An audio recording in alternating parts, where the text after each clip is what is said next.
जो नमस्कार, हम फिर तैयार हैं एक्सरसाइज 1.4 और उसका क्वेश्चन नंबर 2। देखिए क्या कह रहा है क्वेश्चन नंबर 2। वो कहता है उन परिमेय संख्याओं के दशमलव निरूपण लिखिए जो शांत है। अर्थात पहला जो प्रश्न हमने किया था उस पहले प्रश्न में जिन परिमेय संख्याओं के दशमलव निरूपण शांत है उन्हें आपको इस प्रश्न में हल करना है। तो उन्हें इस प्रश्न में हल करना है तो क्या करना है, आपको उनके दशमलव निरूपण लिखना है। अर्थात इस 13/3125 को दशमलव में लिखना है। अब देखिए 13/3125 को दशमलव में लिखना है तो इसका सीधा सा एक तरीका जो पूर्व कक्षाओं में हमने पढ़ा है वो ये है कि हम 13 में 3125 का भाग लगा दें। इस 13 को 3125 से डिवाइड कर दें। जब हम डिवाइड करेंगे तो हमारा आंसर मिल जाएगा। लेकिन हम यहां बिना डिवाइडेशन किए इस प्रश्न को हल करेंगे। आइए देखिए हम कैसे करेंगे। हमारे पास यहां पर 13/3125 है और पूर्व प्रश्न में हमने देखा है कि इसका जो दशमलव निरूपण है वो शांत है।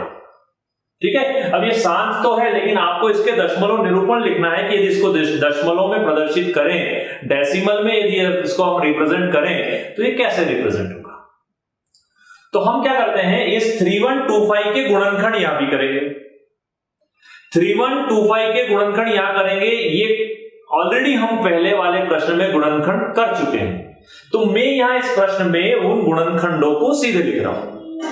ठीक है, जब मैं इन गुणनखंडों को सीधा लिखूंगा तो कितना आएगा मेरे पास, ये आएगा 13/5 कितना था 13/5 अब ये जो 13/5 की घात 5 है और इसमें जो 5 की घात 5 है, मतलब इसका जो हर है, इस हर को हमें उस रूप में बनाना है। किस रूप में बनाना है, 2 to the power n और 5 to the power m के रूप में। लेकिन यहां हमें क्या ध्यान रखना है कि यहां जो पावर 2 की होगी वही पावर हम 5 की बनाएंगे। अगर आपको ध्यान हो, अगर आपने ये लेक्चर ध्यान से सुने हो तो मैंने एक्सरसाइज में जो प्रमेय है आपका 1.6, उस 1.6 वाले प्रमेय में एक एग्जाम्पल बताया था। ये ठीक उसी एग्जाम्पल के तर्ज पर सॉल्व होने वाला है। तो हमारे पास आया 13/5 हम क्या कर रहे हैं, 13/5 में जो है, जो 5 है, इसको हम 2 और 5 के गुणनखंडों के रूप में बनाएंगे।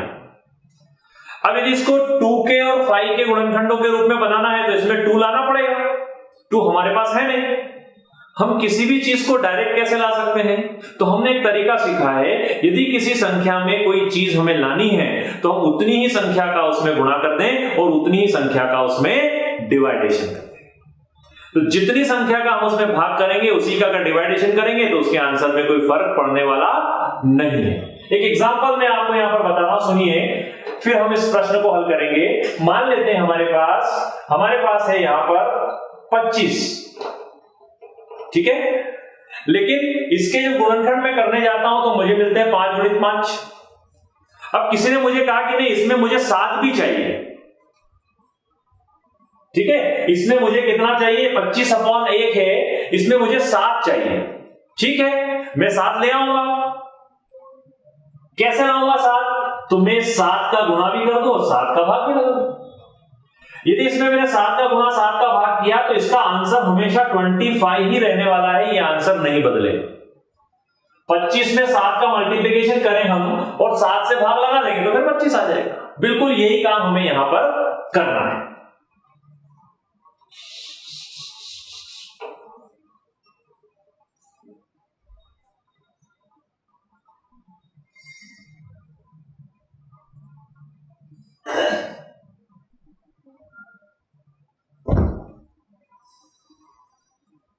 ये प्रोसेस समझ में आ गया।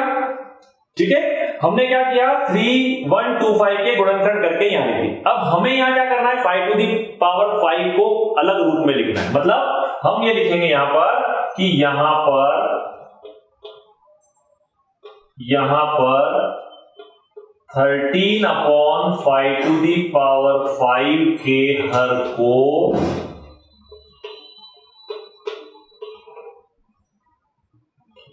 2n into 5n के रूप में लिखने पर, किस रूप में लिखना है ये आप ध्यान रखेंगे। किस रूप में लिखना है? इसको लिखना है 2n और 5n, अर्थात 2 और 5 की घातों को आपको बराबर बनाना है, इसको हमें बदलना है। तो चलिए इसमें हर को ये बनाना है, तो इसमें हर को ये बनाना है तो हम कैसे बनाएंगे उस पर हम बात करें। क्या लिखेंगे अपन यहां पर? यहां लिखेंगे हम अतः 13/5 इज इक्वल टू, ये 13/5 तो बन गया। अब आपको देखिए 5n है और n कितना है आपके पास? या 5 है, तो ये 5n तो बन गया आपका, ये तो आ गया। अब आपको क्या चाहिए? 2n चाहिए। जब यहां पर आपको 2n चाहिए तब हम क्या करेंगे? इसमें 2n का गुणा और 2n का भाग लगा देंगे। n कितना है? 5 है, तो हम यहां क्या करते हैं? 2 की घात 5 का गुणा करेंगे और 2 की घात 5 का भाग लगा देंगे। हो गए? अब इससे जब ये कैंसिल हो जाएगा तो यही संख्या आपके पास आ जाएगी।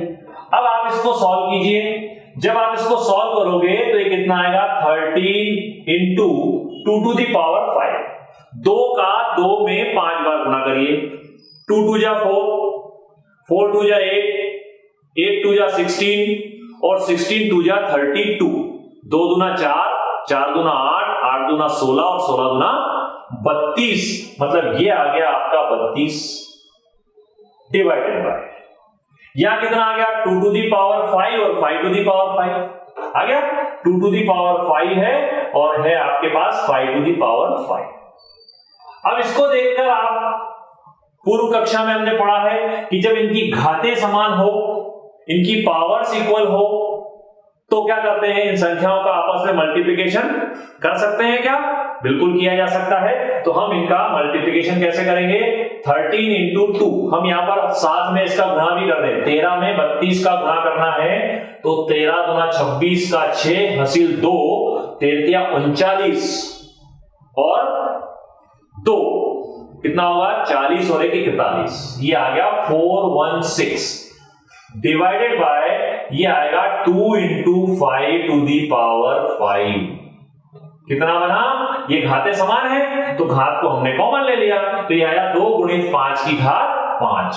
अब इसी चीज को हम यहां पर आगे सॉल्व करते हैं तो ये आता है आपका 416 डिवाइडेड बाय 5 2 जा 10, तो ये आया 10 की घात कितनी आई?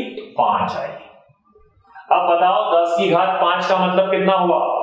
10 की घात 5 का मतलब हुआ 10 में 10 का 5 बार गुना, और 10 में 10 का 5 बार गुना होगा मतलब 1 के बाद कितनी जीरो आ गई? 5 जीरो आ गई। तो हम इसको लिखेंगे 416 डिवाइडेड बाय, ये 5 जीरो आ जाएगी आपकी 1 के बाद, ये 5 जीरो आ गई। अब ये जीरो हटाना है तो ये तो आपने सीखा है, जीरो कैसे हटाया जाता है? जितनी जीरो हटानी है उतने संख्या के पहले आपको डेसिमल लगाना है। तो ये 5 जीरो है तो ये पहला तो जीरो इसका बना, फिर ये 1 0, 2 0, ये 3, ये 4 और ये 5, ये 5 डिजिट्स आ गए और ये आपका नीचे से 1000 हट गया। 1 2 3 4 5, मतलब इस संख्या के 5 अंक के पहले आपको डेसिमल लगाना है। तो 1 2 3 4 5 के पहले हमने डेसिमल लगा लिया। यही हमारा दशमलव निरूपण है किसका? 13/3125 का। अरे मेथड समझ में? ये चीज आपको दिमाग में रखनी है। हमने क्या किया? ये सवाल हमें दिया, हमने क्या किया? 13,3125 का पहले यहां फैक्टराइजेशन कर लिया, फैक्टर्स बना लिए। अब इस फैक्टर को किस रूप में लाना है? 2n और 5n, दोनों की पावर हमें क्या बनानी है? सेम बनानी है। तो हमने लिखा यहां पर 13/5 के हर को 2n 5n के रूप में लिखने पर कैसे लिख रहे हैं हम, तो ये तो हमारे पास दिया हुआ है, हम इसको कैसे लिखेंगे, जब हमें 2 to the power 5 नीचे चाहिए तो ऊपर भी गुणा करना पड़ेगा, दोनों तरफ हमने मल्टीप्लिकेशन कर दिया, ऊपर की संख्या का ऊपर गुणा करेंगे, नीचे की संख्या का नीचे गुणा करेंगे, ये आया, फिर इसको हमने सॉल्व किया, पावर बनी, 0 लगाई और अब अंत में इन 0 को हमने हटा दिया। इस तरह से आप इस प्रकार के प्रश्नों को हल करेंगे। ठीक है, आइए एक प्रश्न हम और करते हैं, उससे और आपको क्लियर होगा कि इस तरह के प्रश्नों को कैसे सॉल्व किया जाता है।